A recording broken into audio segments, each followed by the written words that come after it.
최근 중국에서 우리나라의 인기 드라마 대장금과 블랙핑크의 뮤직비디오를 표절한 사건이 확인되어 화제가 되고 있습니다. 중국은 이런 영상물뿐만 아니라 식품, 건축물, 게임까지 뻔뻔한 표절 및 가짜 상품이 판을 치는 곳으로 유명하죠. 중국인들이 이러한 저작권에 대한 인식이 얼마나 엉망인지 여실히 보여주는 사례가 한때 젤다의 전설이라는 일본 게임과 거의 흡사한 원신이라는 게임을 중국에서 제작했을 때 이와 관련된 내용을 기자가 묻자 원신의 개발자가 젤다의 전설을 보고 참고한 것이 맞다. 그런데 그 좋은 소스를 왜 그냥 둬야 하나? 사용하는 게 당연하다. 라고 한 사건이었죠. 그런데 차라리 이런 표절 논란은 양반입니다. 가장 심각한 문제는 표절을 넘어서 아예 다른 나라의 문화 자체를 도둑질하려 하고 있는 동북 공정에 있는데요. 오늘은 중국의 뻔뻔함을 넘어 파렴치한 동북 공정에 대해 말씀드리려 합니다.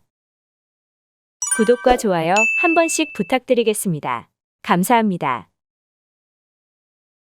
동북 공정은 현 중화인민공화국 내지는 청나라 영토에 흥기했던 중국 동북방, 즉 만주의 나라들이 처음부터 중국에 속해 있었다고 주장하는 정부 주도의 수정주의적 역사 왜곡 시도로 단어 자체는 2002년에서 2007년 수행된 동북변 강역사여 현상계 연령구 공정을 축약한 것입니다. 동북 공정 자체를 직역하면 동북 계획이지만 조금 더 한국어로 풀어서 해석하면 동북변강 지역의 역사 및 현 상황에 대한 연구 사업 계획이 되는데요. 중국은 이 동북 공정을 통해 다른 나라의 문화를 자기 것이라며 억지 주장들을 펼치고 있습니다. 대표적으로 우리나라의 김치, 한복, 아리랑 등을 모두 자기네들 것이라고 우기고 있는데요. 이렇게 타국가의 문화를 자기들 것이라고 주장하는 이유는 최근 중국이 중요 프로젝트로 시행하고 있는 하나의 중국 정책과도 연관이 있습니다.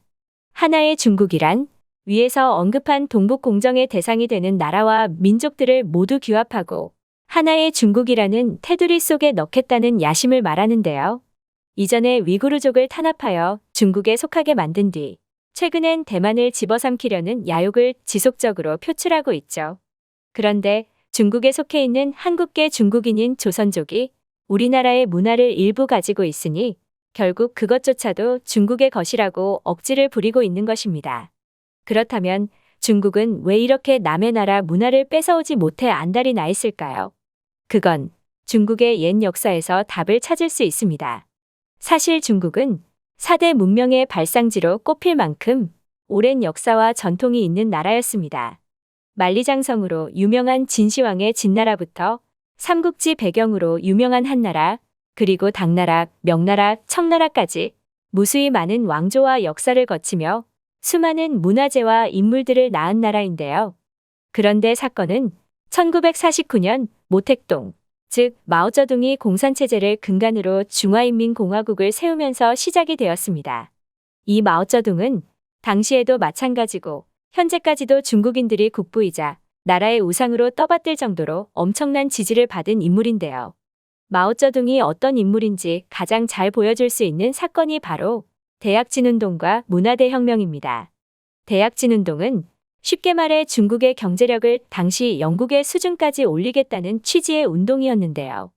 이로 인해 마오쩌둥이 실시한 정책은 우선 말도 안 되는 규모의 농업 및 산업의 규모를 목표로 잡은 뒤 이를 달성하기 위함이라며 무분별한 개간으로 산림을 죄다 파괴해 국토 사막화의 주요 원인을 만들었으며 무기나 농기구 등을 만들려면 철이 많이 필요한데 이를 전문가들에게만 맡기면 공급이 터무니없이 부족하니 모든 가정집 뒤뜰에 작은 용광로를 만들어 고철을 모아 철을 만들게 하자는 토벅고로 정책을 실시하여 이로 인해 생산된 저질 철을 이용하여 농기구 등을 만들었는데요. 당연히 이런 농기구들은 나뭇가지를 베다가도 부러지는 쓰지도 못할 수준이었고 이로 인해 농사가 더욱 어려워져 국민들의 식량 부족 문제는 더욱 박차를 가하게 되었습니다. 이뿐만이 아니죠.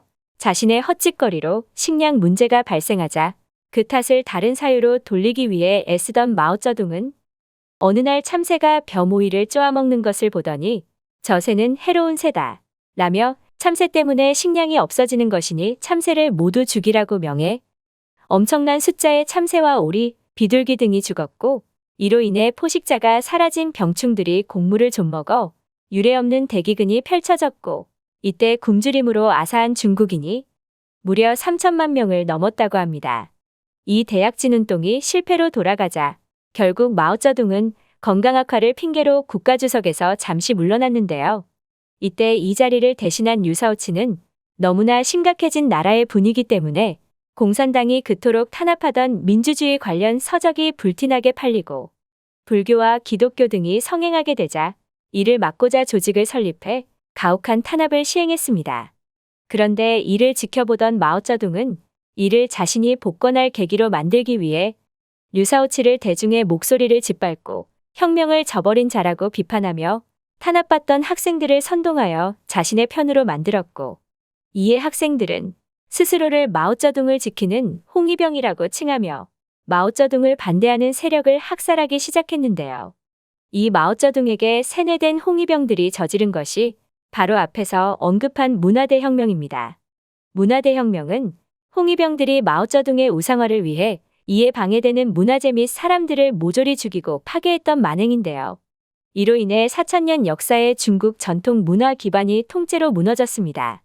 불교 사찰, 교회, 옛 고문원, 학교, 사당, 심지어 중국인들이 그렇게 자랑스럽게 여기던 공자의 무덤까지 모조리 불태우고 파괴했는데요. 이런 무지막지한 방법으로 우상화에 성공한 마오쩌둥은 결국 다시 독재를 시작했고 이 독재 체제는 지금의 시진핑으로까지 이어지고 있습니다. 그러나 문화가 없으면 결국 나라는 힘을 잃는 법, 더욱이 여러 민족들이 함께 공존하는 중국 같은 경우 문화를 계속해서 배척해 나가면 미래가 없다고 판단되었기에 결국 이제는 중국의 문화 되살리기를 통해 앞서 언급한 하나의 중국 프로젝트에 힘을 주려는 목적으로 이미 파괴되어 사라진 자신들의 문화유산 대신 다른 나라의 문화를 훔쳐가려고 하는 파렴치한 짓을 하는 것인데요. 이 와중에 우리나라의 문화가 한류 열풍으로 인해 엄청난 인기를 끌자 이를 훔치고자 탐욕스러운 손길을 내뻗어 이것도 중국 것, 저것도 중국 것이라고 우기고 있는 와중에 이 중국이라는 나라가 더더욱 역겨운 점이 중국의 국민들 또한 대부분이 세뇌된 집단들이라 정부에서 지시를 내리면 다른 나라에서 활동하던 중국의 유명인이건 연예인이건 간에 무조건 SNS나 커뮤니티를 통해 중국을 옹호하는 글을 남기는 등 자신들이 얻은 영향력을 시진핑 독재를 위해 사용하고 있는 것인데요. 오죽했으면 BTS가 속해 있는 우리나라 엔터테인먼트 회사인 하이브에서는 중국인 연습생은 아예 뽑지도 않을 것이라는 말이 나오고 있습니다. 그나마 우리나라 국민들의 경우 높은 교육 수준과 확립된 역사인식, 우리 것을 지키려는 노력, 그리고 한류 열풍으로 자리 잡은 외국인들의 한국 문화에 대한 인식 덕에 순순히 뺏기고 있지는 않은 상황인데요. 되려 너무 영향력이 커져버린 우리나라의 문화를 꿀꺽하려다가 이를 알게 된 다른 나라의 한류 팬들로 하여금 역풍까지 맞고 있습니다. 그 증거로 현재의 중국은 전 세계적으로 비호감 국가 부동의 1위를 차지하고 있죠. 중국은 이렇게 우리나라의 문화를 빼앗으려 하기에 자국민들이 한류 열풍에 취해 한국의 문화에 대한 올바른 인식을 갖는 것이 가장 두려울 건데요.